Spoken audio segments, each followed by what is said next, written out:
The park bench was cold, the kind of cold that seeped through clothing and settled into bone, unforgiving as grief itself. Eliza Vance didn't feel it. She sat hunched forward, arms wrapped around her middle, tears streaming down a face she'd stopped bothering to wipe hours ago. The city moved around her in the distant way of 2 a.m., passing headlights, muffled sirens, the occasional drunk stumbling home. No one stopped. No one looked. At this hour, crying women on park benches were just part of the landscape. 3 weeks. 3 weeks since she'd found Danny on the bathroom floor, needle still in his arm, lips already blue.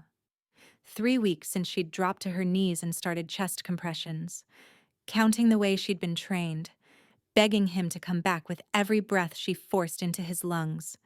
3 weeks since she'd failed. She was a paramedic. She saved strangers every day, pulled them from car wrecks, restarted hearts that had given up, talked jumpers down from ledges with steady hands and steadier voices. She was good at her job, the best in her unit, if the commendations meant anything. But she couldn't save her own brother. The sob that tore from her throat was ugly, animal. She buried her face in her hands and let it come. The guilt, the rage, the desperate wish that she could go back and do something, anything, differently. Notice the signs she'd missed. Ask the questions she'd been too busy to ask. Be the sister Danny deserved instead of the one who'd worked double shifts while he spiraled into an addiction she'd been too blind to see. You shouldn't be here alone. The voice came from her left, low, controlled, carrying an accent she couldn't place. Italian, maybe. She looked up through blurred vision and found a man standing at the edge of the bench, watching her with an expression she couldn't read. He was tall, dark-haired, dressed in a suit that probably cost more than her monthly rent, somehow immaculate despite the hour. His face was all sharp angles and shadows, beautiful in the way that dangerous things were beautiful, a blade, a storm, a fall from a great height. But his eyes held something that made her breath catch. Pain, old and deep and carefully buried, surfacing now like a creature from the depths. I'm fine, she said automatically. The lie tasted like ash. No. He moved closer and she tensed, but he only sat down on the opposite end of the bench, leaving careful space between them. You're not. Do I know you? No. He looked out at the empty park, his profile carved against the distant city lights. But I know that sound. The one you just made. I've heard it before. From who? From myself. He turned to face her, and she saw it again, that flash of something raw beneath the controlled surface. 19 years ago, in a hospital waiting room, when they told me my sister was dead. The words hit Eliza like a physical blow. She stared at this stranger, this beautiful, dangerous man who had appeared from nowhere and seen straight through her. I'm sorry, she whispered. I'm sorry. So am I. He paused. What was their name? The person you lost? How do you know I lost someone? Because I recognize the weight. His voice softened. You're carrying it the way I carried it. Still carry it if I'm being honest. The particular guilt of someone who was supposed to protect them and didn't. Eliza's composure shattered. Fresh tears spilled down her cheeks, and she couldn't stop them. Couldn't hold back the truth that clawed its way up her throat. Danny, she said. My brother. He was 19. Overdose. The word came out jagged, broken. I found him. I tried. I'm a paramedic. I should have been able to, but he was already... She couldn't finish. The stranger was silent for a long moment. How long? 3 weeks. And you haven't slept. Haven't eaten, not really. You go through the motions because stopping means feeling it, and feeling it means drowning. He spoke with the certainty of someone reciting his own history. You tell yourself you should have seen it coming, should have been there, should have done something, anything, to change the outcome. And every time you close your eyes, you see their face. Eliza's hands were shaking. How do you? Because I've lived in that place for 19 years. He met her eyes, and she saw it clearly now, the grief that had calcified into something harder, something he wore like armor. My sister Gianna was 14. She was walking home from school, and I was supposed to be with her. I wasn't, and she died because of it. That wasn't your fault, wasn't it? A ghost of a smile, bitter and brief. I was supposed to protect her. That was my job, my only job, and I chose something else instead. She died in the street, alone, and I wasn't there. The parallel stole Eliza's breath. This stranger, this man who had materialized from the darkness like something from a fever dream, understood. Not in the shallow way of condolence cards and sympathy casseroles, but in the bone-deep way of someone who had stood in the same wreckage and never fully climbed out. Does it get easier? She heard herself ask. No. He was honest, at least. She appreciated that. But you learn to carry it differently. You find ways to make the weight mean something, or you let it crush you. He stood, and she felt a strange panic at the thought of him leaving. Which one depends entirely on you? He reached into his jacket and withdrew a card. Plain white, a phone number embossed in black. If you need someone who understands, he said, call that number, day or night. Grief shouldn't be survived alone. Eliza took the card with numb fingers. I don't even know your name. Mateo. He looked at her for a long moment, something unreadable moving behind his eyes. Take care of yourself, Eliza. He turned and walked away, disappearing into the darkness as suddenly as he'd appeared. It wasn't until she was halfway home that she realized she'd never told him her name. The card sat on her kitchen counter for 2 days. She picked it up 100 times, put it back down 100 more. Told herself it was crazy to call a stranger she'd met on a park bench at 2 a.m., no matter how much he seemed to understand. But the nights were long, and the silence was louder than screaming, and Danny's face haunted her every time she closed her eyes. On the third night, at 3 a.m., she called. He answered on the second ring. I can't sleep, she said without preamble. I keep seeing him, I know. His voice was quieter over the phone, more intimate. Tell me about him. Not how he died. How he lived. So she did. She told him about Danny as a kid, all skinned knees and stupid jokes, about the way he'd cried at their mother's funeral and tried to hide it because he thought he had to be strong. About his dreams of being a musician, the guitar he'd saved for months to buy, the songs he'd written that were actually good even though she'd never told him. Mateo listened, asked questions, shared fragments of Gianna in return, her laugh, her stubbornness, the way she used to steal his leather jacket even though it swallowed her whole.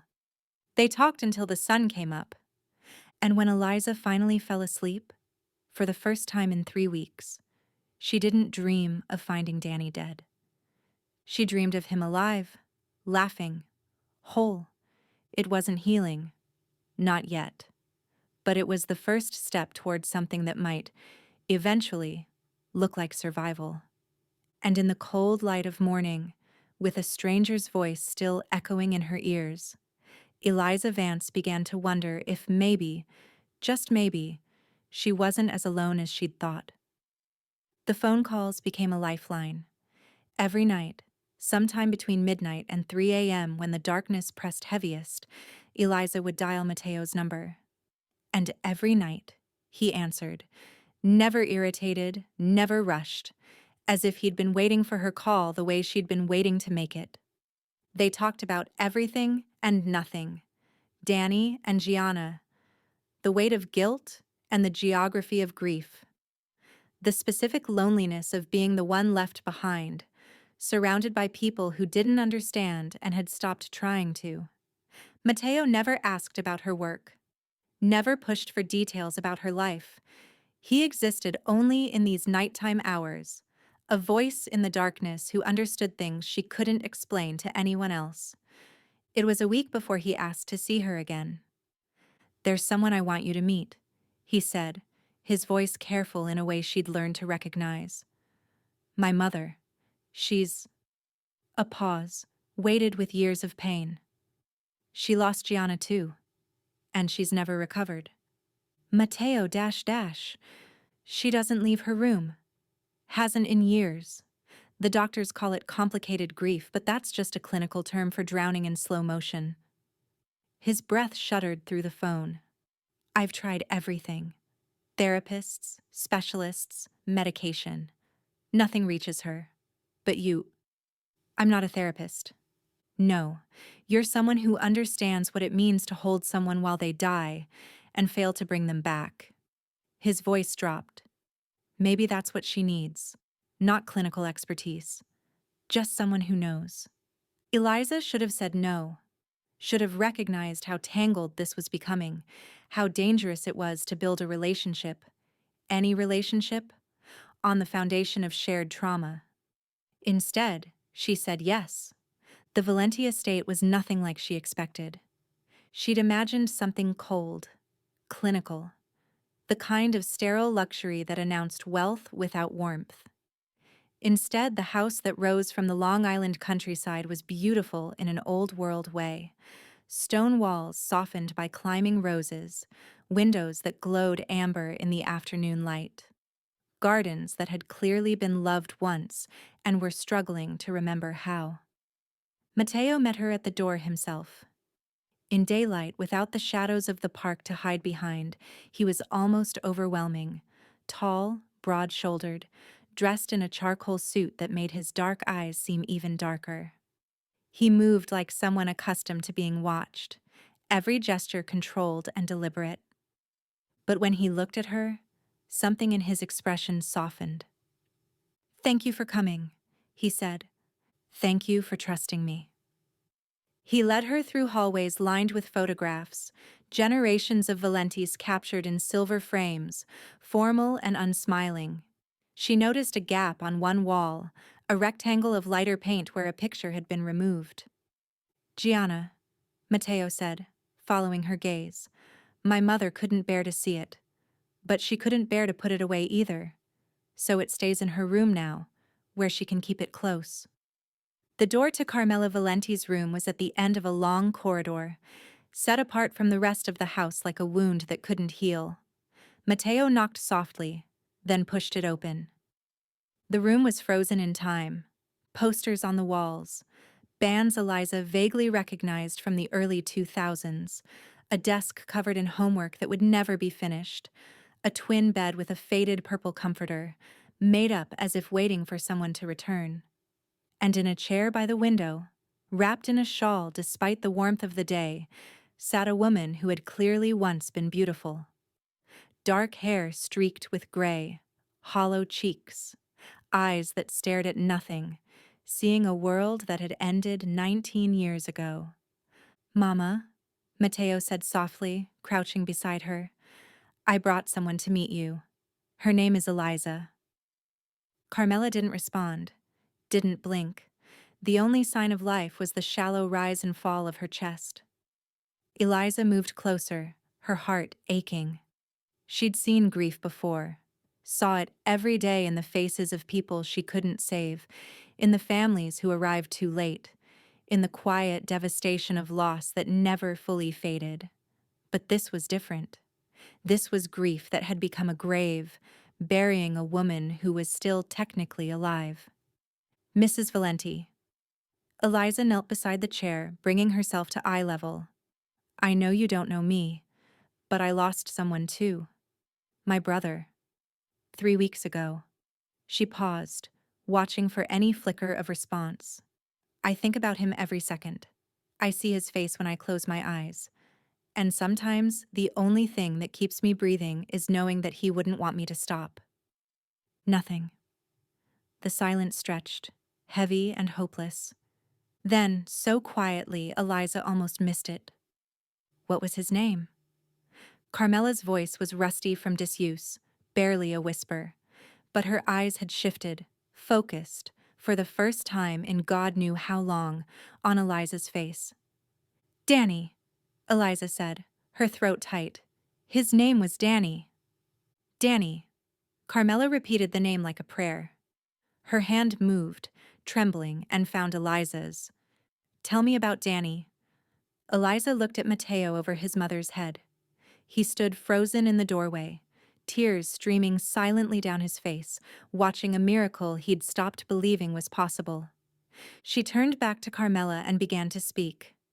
And in a room preserved like a shrine to a dead girl, two women who had lost everything found a single, fragile thread of connection. It was the beginning of something none of them expected, and the beginning of a truth that would shatter everything Eliza thought she knew. The visits became routine, 3 times a week, then 4, then every day. Eliza would drive to the Valenti estate after her shifts, still wearing scrubs that smelled of antiseptic and other people's emergencies, and sit with Carmela in the room that time forgot. They talked about Danny, about Gianna, about the 1,000 small griefs that made up the larger one, the sound of a voice you'd never hear again, the birthday candles that would never be lit, the future that had been stolen before it could begin. Slowly, impossibly, Carmela began to emerge. It started with small things, a request for tea instead of the untouched trays that accumulated outside her door. A comment about the weather, noticed through the window she'd stared through for years without seeing. A smile, fragile, fleeting, when Eliza told a story about Danny's terrible taste in music. She's eating, Mateo told Eliza one evening, intercepting her in the hallway outside Carmela's room. His voice was rough with emotion. For the first time in months, she's actually eating. The staff can't believe it. She's stronger than she looks. She's responding to you. He stepped closer, and Eliza's breath caught at the intensity in his eyes. I've spent 19 years trying to reach her. Doctors, therapists, specialists from 3 different countries. And you walked in and she spoke to you within 5 minutes. I didn't do anything special. You did everything special. His hand rose, hesitated, then brushed a strand of hair from her face. The touch was feather-light, barely there, but it sent electricity crackling down her spine. You gave her something none of us could. Someone who understands. Mateo dash dash. Stay for dinner. The invitation came out rushed, almost vulnerable. Not in her room. Downstairs. With me. She should have said no. Should have recognized the lines blurring between grief counselor and something far more dangerous. But Mateo was looking at her like she was something precious, something worth keeping, and Eliza was so tired of being alone. Okay, she said. I'll stay. Dinner became another routine. They ate in a small dining room off the kitchen, not the formal space with its crystal chandeliers and table for 20, but an intimate alcove with windows overlooking the garden. Mateo dismissed the staff, insisting on serving her himself, and Eliza watched this powerful man navigate a kitchen with surprising competence. My grandmother taught me, he said, catching her expression. Before she died, she made sure every Valenti child could cook, said it was important to be able to feed the people you love. The people you love? The words hung in the air between them. Tell me about your life, he said, pouring wine she probably shouldn't drink. Not the grief. The rest of it. Who is Eliza Vance when she's not drowning? So she told him. About nursing school, scraped together through scholarships and sheer stubbornness. About the apartment she couldn't really afford, chosen because it was close to Danny's place. About the work she loved even when it broke her. The rush of saving someone. The particular satisfaction of being good at something that mattered. He listened the way he always did, completely, like she was the only thing in the world worth paying attention to. And somewhere between the wine and the pasta and the soft light of candles he'd lit without her noticing, Eliza felt something she'd thought was dead stir back to life. Hope. Dangerous. Impossible hope. "What do you do?" she asked, realizing suddenly how little she knew about his life outside these walls. "For work, I mean.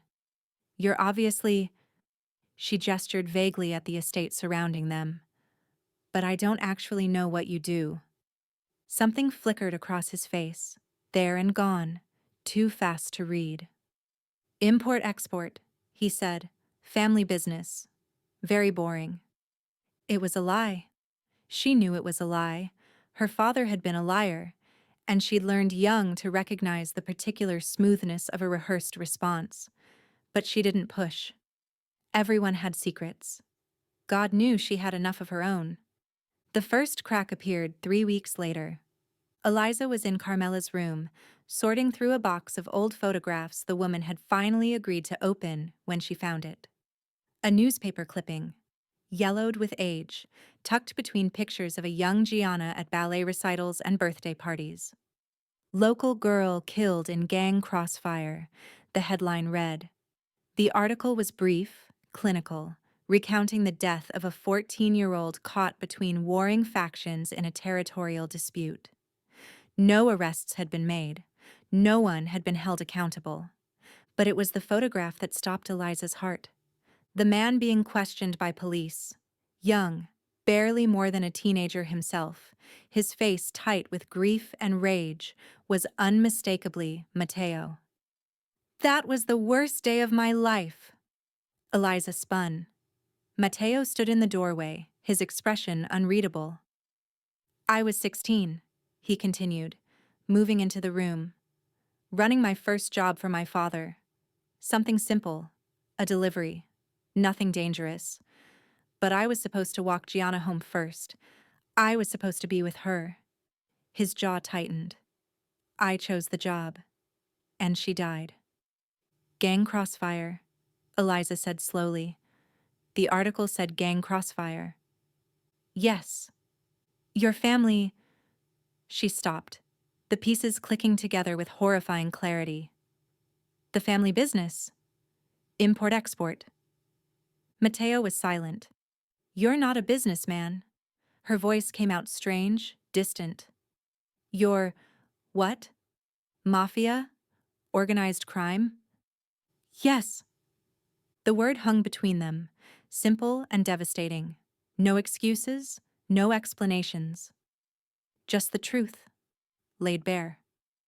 "The people who killed Gianna," Eliza said. "Were they after your family?" "After my father. She was collateral damage." His voice was flat, controlled, but she saw the wound beneath it. Raw and bleeding even after 19 years. They were trying to send a message. They succeeded. Eliza should have run, should have grabbed her things and fled this house of secrets and violence, this man who had built his life on blood. Instead, she asked the question that had been growing in the back of her mind for weeks. The question she hadn't wanted to voice, hadn't wanted to make real.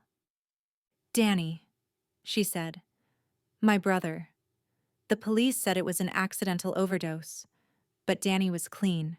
He'd been clean for 8 months. He was going to meetings, getting his life together. He was—" Her voice cracked. "He was getting better." Matteo went very still. "What are you asking me?" "I'm asking if his death was really an accident." Tears burned her eyes. "I'm asking if someone killed my brother."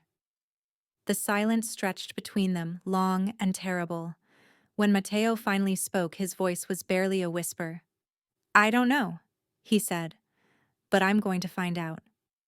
It wasn't a confession, but it wasn't a denial either.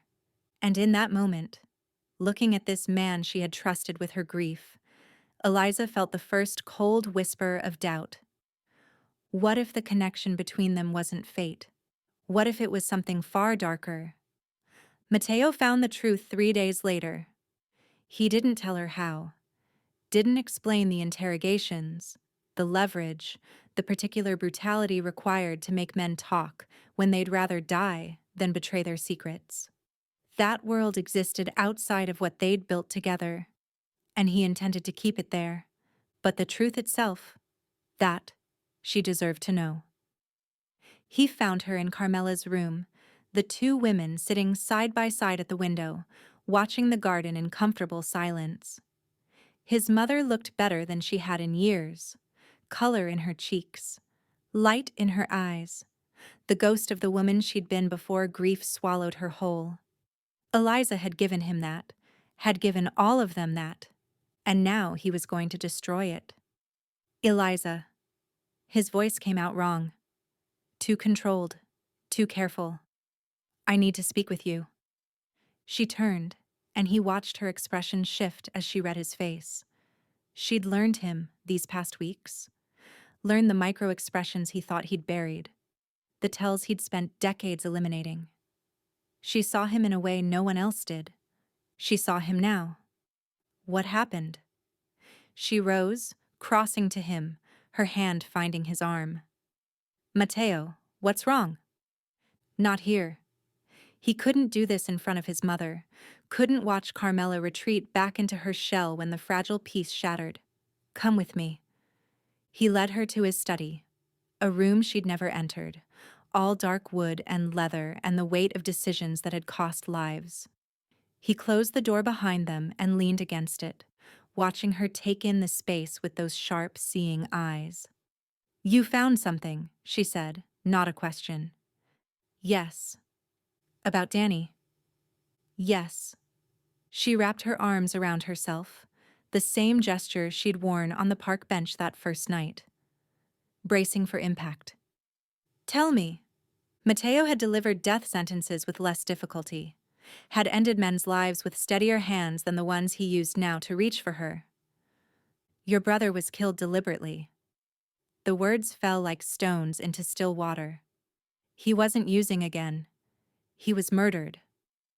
Eliza's face went white. How? Why?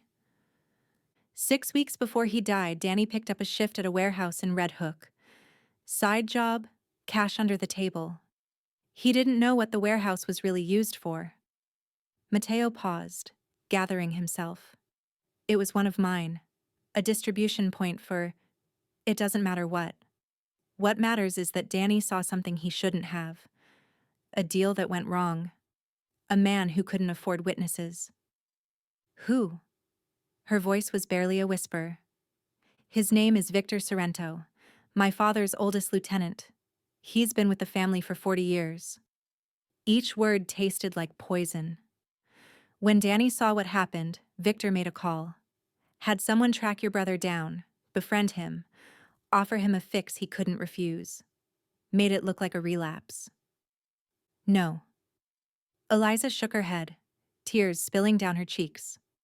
No, Danny wouldn't. He was clean. He was doing so well. He didn't know what he was taking. It was designed to be fatal. One hit. No chance of survival. Matteo's chest ached with a grief that wasn't his to claim. I'm sorry, Eliza. I'm so sorry. Did you know? The question came out raw, shattered. When you sat down on that bench, when you gave me your number, did you know? No. He stepped toward her, desperate to make her understand. I swear to you, I didn't know. I was investigating irregularities in Victor's operation when your brother's death came up. A loose end he thought he'd tied off. I started digging, and that's when I found you. Your name in Danny's file, flagged as a potential problem if you started asking questions. So you approached me to, what? Manage the threat? I approached you because you were crying alone in a park at 2 a.m. and I saw myself in your grief. He caught her arms, holding her in place when she tried to pull away. Everything after that, every conversation, every dinner, every moment, that was real. That was me falling in love with you despite knowing it would end exactly like this. Falling in love with me? She laughed, but it came out broken. You're telling me your organization killed my brother and you expect me to believe you love me? I'm telling you that a man I trusted betrayed everything I stand for, and I'm going to make him pay for it. Mateo's grip tightened. I'm telling you that I would burn my entire empire to the ground if it would bring Danny back. I can't do that, but I can give you justice. I can give you the truth. And I can spend the rest of my life trying to earn the forgiveness I don't deserve. Eliza stared at him, her chest heaving, her face streaked with tears. He watched her process it all. The betrayal, the revelation, the impossible tangle of grief and rage and something that might, against all odds, still be love. "Where is he?" she asked finally. "Victor. Being held at one of my facilities. Take me to him. Eliza dash dash. Take me to him." Her voice hardened into something he'd never heard before. Steel forged in grief. "I want to look him in the eye. I want to ask him why my brother had to die." It was a terrible idea. Dangerous in ways she couldn't possibly understand. But Mateo looked into her eyes and saw a woman who had spent 3 months drowning, who had finally found something solid to hold on to, even if that something was vengeance. "Okay," he said, "but you stay behind me, and if I tell you to run, you run." The facility was a warehouse at the edge of the city, anonymous and unremarkable. Victor Sorrento sat bound to a chair in the center of the concrete floor, his face bloodied from the interrogation that had preceded Eliza's arrival. He looked up when they entered. His eyes found Mateo first, cold, defiant, the gaze of a man who knew he was already dead and had stopped caring. Then they slid to Eliza. Recognition flickered there. And something else. Satisfaction. "So you found her after all," Victor said, his voice rasping. "The brother's sister. I wondered when she'd become a problem." "She's not a problem." Mateo's hand rested on the gun at his hip. "She's the reason you're still breathing long enough to answer questions." "Questions?" Victor spat blood onto the concrete. "You want to know why I did it?" "Because your father would have. Because loose ends get people killed. Important people. Valenti people. That junkie saw too much. I handled it. That's what I've been doing for 40 years while you played at being legitimate." "He wasn't a junkie." Eliza stepped forward before Mateo could stop her. "He was in recovery. He was getting better. He had a life, a future. And you stole it because he was in the wrong place at the wrong time. Sweetheart, he was nobody. A nothing. The world didn't even notice when he—" Eliza moved faster than Mateo expected. She grabbed the gun from his holster, aimed it at Victor's chest, and pulled back the hammer with hands that didn't shake. "Say his name." Her voice was ice. "Say my brother's name." Victor's eyes widened. For the first time, real fear flickered across his face. "Eliza." Mateo raised his hands slowly, carefully. "You don't want to do this." "Yes, I do." Tears streamed down her face, but her aim never wavered. "He killed Danny. He stole my brother's life like it meant nothing. Why shouldn't I steal his?" "Because you're not a killer. Because Danny wouldn't want this for you." He stepped closer, inch by inch, until he was close enough to touch her. "Because if you pull that trigger, you become something you can't come back from, and I can't watch you destroy yourself for someone who isn't worth it." "He deserves to die." "Yes, he does." Mateo's hand closed over hers on the gun, gentle but firm. "And he will. But not by your hand, not with your soul carrying that weight." Eliza's resolve cracked. A sob tore from her throat, and she crumpled. The gun clattering to the floor, her body folding into Mateo's arms as 19 years of his grief met 3 months of hers in a collision that left them both shattered. He held her while she wept, while his men dealt with Victor in ways she would never have to know about. while the warehouse emptied and the night grew old, and the first pale fingers of dawn crept through the grimy windows. I wanted to kill him, she whispered finally, her voice hoarse. I really wanted to. I know. Does that make me a monster? It makes you human. He pressed a kiss to her hair. It makes you someone who loved her brother enough to burn for him. That's not monstrous, Eliza. That's devotion. She pulled back to look at him, her face swollen, her eyes red, her expression somehow both broken and whole. What happens now? Now you decide. He brushed a tear from her cheek. If you want to walk away, I'll let you go. I'll make sure you're protected, that no one from my world ever touches you again. You can grieve Danny and heal and build a life that has nothing to do with me. And if I don't want to walk away, then you stay. His voice cracked on the word. You stay, and I spend every day earning the trust I've broken. You stay, and we figure out how to build something real from the wreckage. You stay, and I love you for the rest of my life, whether I deserve to or not. Eliza was quiet for a long moment. Then she reached up and cupped his face in her hands, this man of violence and shadows who had found her in the dark and stayed. I'm not walking away, she said. Not from you, not from your mother, not from the first place that's felt like home since Danny died. Mateo closed his eyes, something ancient and wounded finally beginning to heal. Then let's go home, he said, and hand in hand they walked out of the warehouse and into the dawn. 6 months later, Carmela Valenti left her room. It happened on a Sunday morning, bright with autumn gold. Eliza was in the kitchen making coffee when she heard footsteps in the hallway, slow, uncertain, but unmistakably real. She turned to find Carmela standing in the doorway, wrapped in a cardigan instead of her usual shawl, her silver hair brushed and pinned back from her face. She looked fragile still, but present in a way she hadn't been in nearly 2 decades. I thought, Carmela said carefully, as if testing each word, that I might sit in the garden today, if you'd join me. Eliza's eyes filled with tears. I'd love that. They sat together among the roses that had finally been coaxed back to life. Eliza had taken over their care, finding peace in the simple act of nurturing something that wanted to grow. Carmela tilted her face toward the sun, her eyes closed, breathing deeply.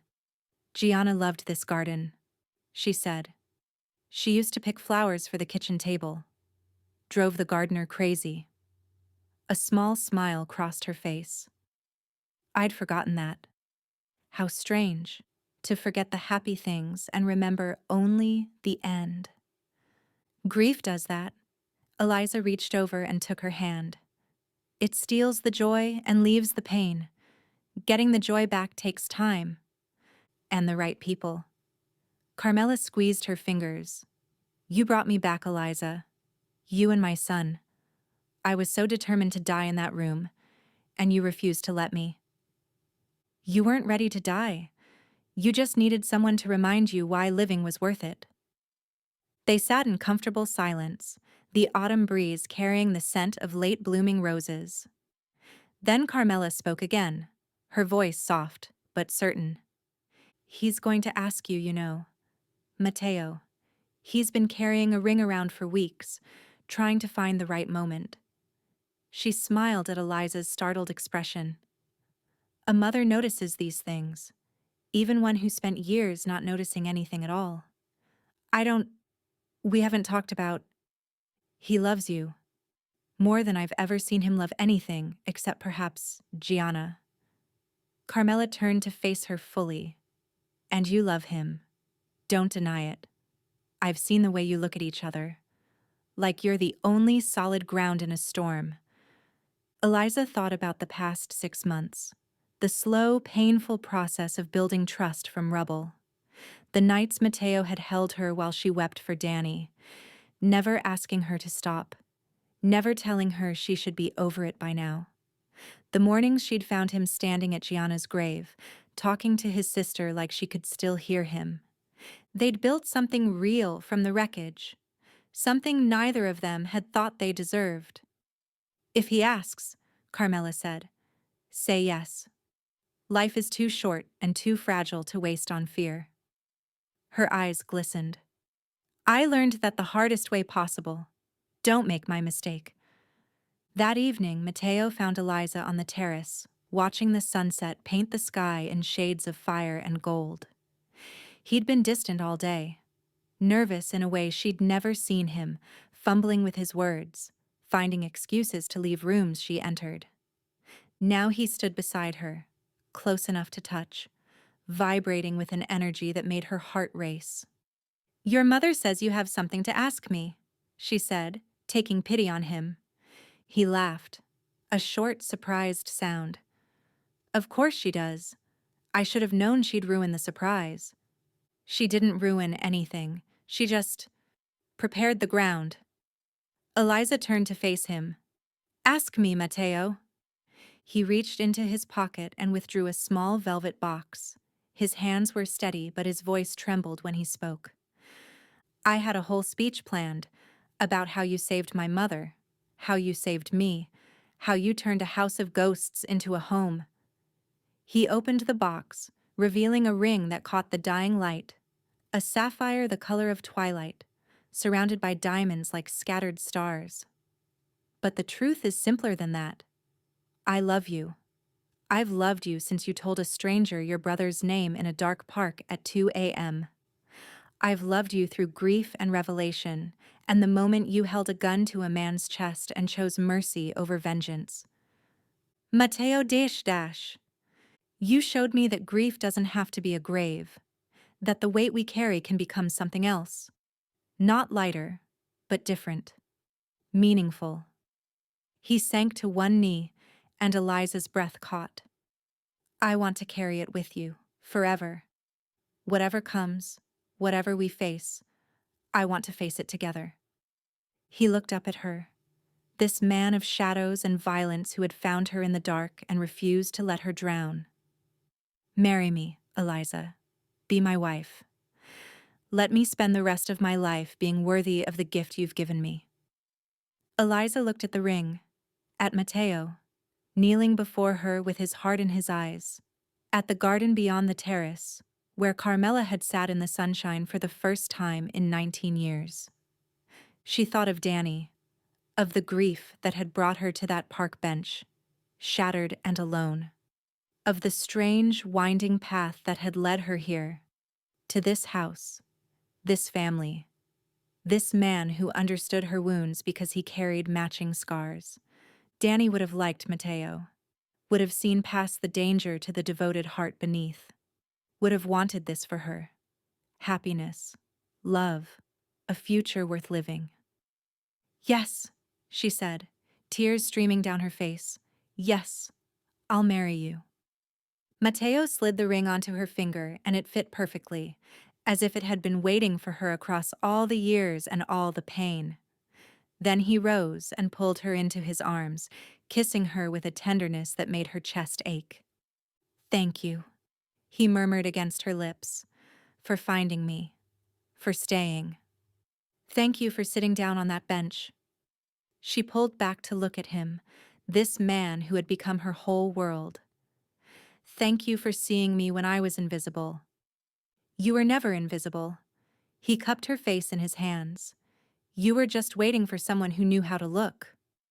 They were married in the spring, in the garden Eliza had brought back to life. Carmela stood beside her son, radiant in a dress she'd chosen herself, her first shopping trip in nearly 2 decades. The staff who had watched over her through years of silence wept openly as she walked down the aisle on Matteo's arm. A mother finally returned to the living. Eliza wore white, simple, elegant, nothing like the elaborate gowns Matteo had offered to buy her. She carried roses from the garden, their perfume mixing with the scent of spring. And when the officiant asked if she took this man, she didn't hesitate. I do, she said. Forever. That night, after the guests had gone and the music had faded and the house had settled into peaceful quiet, Eliza stood at the window of the bedroom she now shared with her husband, looking out at the moonlit garden. Mateo's arms wrapped around her from behind, pulling her against his chest. "What are you thinking about?" he asked. "Danny? Gianna?" She leaned back into his warmth. "How strange it is that losing them brought us together. That so much pain could lead to something this beautiful. Grief is strange that way. It destroys, but it also transforms." He pressed a kiss to her hair. "I think they'd be happy. Both of them. Knowing that their absence created something meaningful instead of just more darkness. I like to think Danny sent you to me." Eliza smiled through the tears that still came, gentler now, but never fully gone. "That somewhere out there, he saw me on that bench and decided I needed help." Maybe he did. Mateo turned her in his arms, cradling her face in his hands. Or maybe two broken people just found each other in the dark. Either way, I'm grateful. So am I. He kissed her then, slow, deep, full of promise. And Eliza kissed him back. This man who had seen her at her lowest and chosen to stay. Outside, the garden bloomed beneath the stars. Inside, two people who had been drowning learned to breathe again. Some love stories began with fairy tales, chance meetings, instant connections, the kind of magic that only existed in movies. Theirs began with grief, with a park bench at 2 a.m. and a woman crying alone and a man who recognized his own wounds in her tears. It wasn't a fairy tale. It was something better. It was real. And in a house that had been haunted by loss for nearly 20 years, love had finally found its way back in. Thank you all for following this story. If you enjoyed it, please write in the comments where you're watching from. And don't forget to like, subscribe, and share this video, as your support is essential for me to continue creating content like this.